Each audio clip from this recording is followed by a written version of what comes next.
আসসালামু আলাইকুম। আশা করি আপনারা সবাই অনেক অনেক ভালো আছেন। ব্যাকবন স্কুলের পক্ষ থেকে নতুন একটি ক্লাসে স্বাগত জানাচ্ছি। আজকে আমরা আলোচনা করব মূল ভাব লিখন।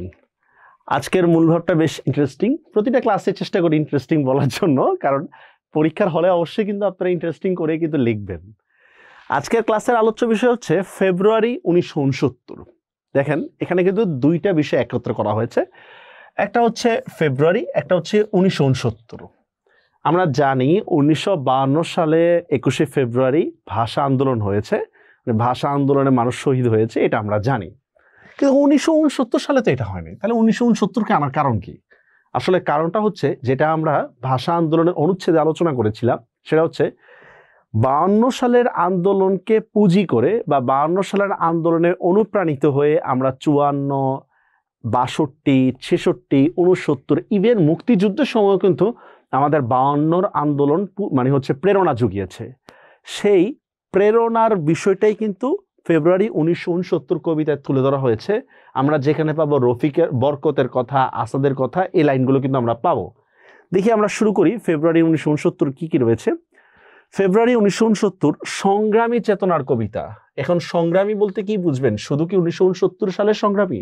না, যখনই কোনো অন্যায় অত্যাচারের বিরুদ্ধে আমরা লড়বো তখনই সেটাকে আমরা বলবো হচ্ছে কি সংগ্রামী চেতনা। এটা 69 সালে হইতে পারে, এটা 2000 সালেও হইতে পারে, এটা পরবর্তীতেও হইতে পারে। এটাই বলা হচ্ছে। দেখেন, সংগ্রামী চেতনার কবিতা, দেশপ্রেমের কবিতা ও গণজাগরণের কবিতা। গণজাগরণের কবিতা বলতে কি বোঝাচ্ছে? এটা এমন এক ধরনের কবিতা যা পাঠ করলে মানুষের মধ্যে একটা আলাদাভাবে অনুপ্রেরণা জাগবে, আলাদাভাবে তিনি হচ্ছে অন্যায়ের প্রতিবাদ বা অন্যায়কে ভাবার বা নিজেকে ভালো মনে করার চেষ্টা করবেন। আমরা যেমন দেখি বিদ্রোহী কবিতার এরা আবৃত্তিটা যদি আপনারা শুনেন, দেখবেন যে আমি দুর্মার দুর্বল, এবার মানে এত ভালোভাবে মানে হচ্ছে বিপ্লবীভাবে তুলে ধরা হচ্ছে বিদ্রোহী কবিতায়। এটা শুনলে আপনার কাছে মনে হবে না আমি তাহলে এখনই অন্যায়ের বিরুদ্ধে লড়বো, ঠিক না? ঠিক তেমনিভাবে ফেব্রুয়ারি 1969 কবিতাটাও কিন্তু গণজাগরণমূলক একটা কবিতা। 1969 সালে পাকিস্তানি শাসক গোষ্ঠীর বিরুদ্ধে তৎকালীন পূর্ববঙ্গে যে আন্দোলন হয়েছিল এটাকে বলা হচ্ছে গণ অভ্যুত্থান। গণ অভ্যুত্থান, আইয়ুব খানের সামরিক শাসনের বিরুদ্ধে কিন্তু এই আন্দোলনটা কিন্তু হয়েছিল, গণ অভ্যুত্থান।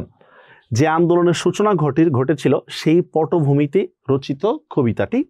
এখানে দেখেন জাতিগত শোষণ, কারণ আপনারা জানেন বলা হয়ে থাকে আমাদের ইতিহাস বইগুলোর মধ্যে, সেটা হচ্ছে পাকিস্তান সরকার কিন্তু 1947 থেকে নিয়ে কিন্তু 71 সাল পর্যন্ত কিন্তু আমাদেরকে শোষণ করছে, ঠিক না? আপনারা পড়েছেন ইতিহাসের বইয়ের মধ্যে যে পশ্চিম পাকিস্তানে উন্নতি হয়েছে, পূর্ব পাকিস্তানে তেমন উন্নতি হয় নাই। সেনাবাহিনীতে নিয়োগ দেওয়া বা বিভিন্ন ধরনের অবকাঠামোগত যে ইয়াগুলো ছিল, মানে বৈষম্যগুলো ছিল, সেগুলো কিন্তু তুলে ধরা হচ্ছে।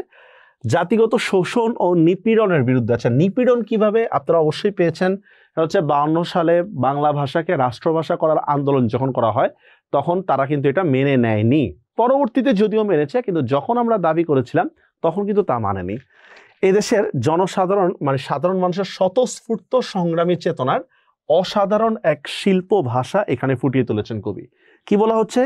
যে কোনো ধরনের জাতিগত শোষণ ও নিপীড়নের বিরুদ্ধে এমন কিছু করতে হয় না যে অন্যদেরকে ভাই আসেন আসেন আসেন আন্দোলন করি, এমন করতে বলা হয় নাই। সাধারণ মানুষ স্বতঃস্ফূর্তভাবে এই ধরনের নিপীড়নের বিরুদ্ধে লড়াই করেছে। চেতনার অসাধারণ এক শিল্প ভাষা এখানে ফুটিয়ে তুলেছেন কবি। কবিতাটিতে 21-এর রক্ত ঝরা দিনগুলোতে স্বৈরশাসনের বিরুদ্ধে। আরে 21-এর রক্ত ঝরা দিনগুলো বলতে কি বোঝাচ্ছে? মানে 1952 সালের 21-এ মানে 21শে ফেব্রুয়ারির যে রক্ত ঝরা, আমরা রক্ত ঝরিয়েছি, তারই অনুপ্রেরণায় অনুপ্রাণিত হয়ে কি দেখছেন? স্বৈরশাসনের বিরুদ্ধে। এই স্বৈরশাসক কে ছিল? আইয়ুব খান। তারা নিশ্চয়ই শুনেছেন আইয়ুব খানের শাসন। হ্যাঁ, আইয়ুব খান স্বৈরশাসনের বিরুদ্ধে এদেশের সংগ্রামী মানুষের আত্মহুতি। আচ্ছা, আত্মহুতি বলতে কি বোঝাচ্ছে? আইয়ুব খানের বিরুদ্ধে আন্দোলন করতেও কিন্তু মানুষ মারা গিয়েছেন। যেমন তার মধ্যে হচ্ছেন আসাদ, শহীদ আসাদের নাম। হ্যাঁ, এরকম ভাবে মতিউর মারা গেছে। আপনারা যেটা আজকে আসাদ গেট দেখেন, এটার আগের নাম ছিল হচ্ছে আইয়ুব গেট। শহীদ আসাদের মৃত্যুর পরে কিন্তু এটার নাম হয়েছে আসাদ গেট। সাহায্যের প্রগাঢ়তা লাভ করেছে। তার মানে কি বোঝাচ্ছে? দেখেন, 21 ফেব্রুয়ারি মানে 1952 সালের 21 ফেব্রুয়ারিতে যেমন আমরা রক্ত ঝরিয়েছি, তারই প্রেরণায় উদ্দীপ্ত হয়ে আমরা 1969 সালে স্বৈরশাসনের বিরুদ্ধে কি করেছি? লড়াই করেছি। এই স্বৈর শাসনের বিরুদ্ধে লড়াই করতে গিয়ে কিন্তু আমাদের অনেক কি সাহায্য কি বলেছে, আত্মহত্যার সাহায্যে প্রগাঢ়তা লাভ করেছি।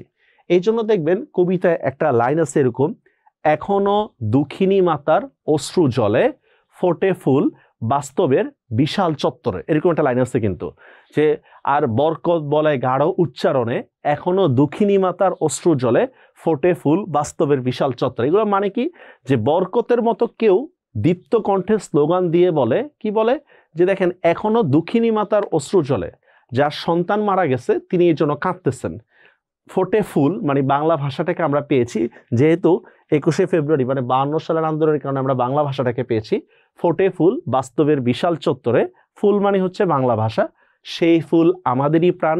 শেষের লাইনে রয়েছে যা, সেটা হচ্ছে শিহরিত ক্ষণে ক্ষণে আনন্দের রৌদ্রে ও দুঃখের ছায়ায়। মানে আমরা ক্রমে শিহরিত। কেন শিহরিত? আনন্দের রৌদ্রে, কারণ আমাদের ভাইদের মৃত্যুর কারণে আমরা বাংলা ভাষা পেয়েছি, আমাদের ভাইদের প্রতিবাদের কারণে আমরা দেশ পেয়েছি, এজন্য আমরা শিহরিত ক্ষণে ক্ষণে আনন্দের রৌদ্র, আমরা এই জন্য আনন্দ। আবার দুঃখের ছায়া, কেন দুঃখের ছায়া? আমার ভাই তো মারা গিয়েছে, ঠিক না? তো এগুলোই কিন্তু ফেব্রুয়ারি 1969 কবিতায় তুলে ধরা হয়েছে।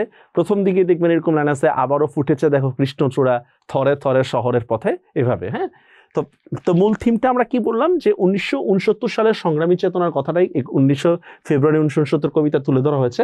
তবে এই সংগ্রামী চেতনার রূপটা বা প্রেরণাটা পেয়েছে হচ্ছে 1952 সালের ভাষা আন্দোলনের শহীদদের কাছ থেকে। তো এই ছিল আজকে ফেব্রুয়ারি 1969 কবিতার মূল ভাব। দেখা হবে পরবর্তী ক্লাসে নতুন কোনো টপিক নিয়ে। ততদিন ভালো থাকবেন। আল্লাহ হাফেজ।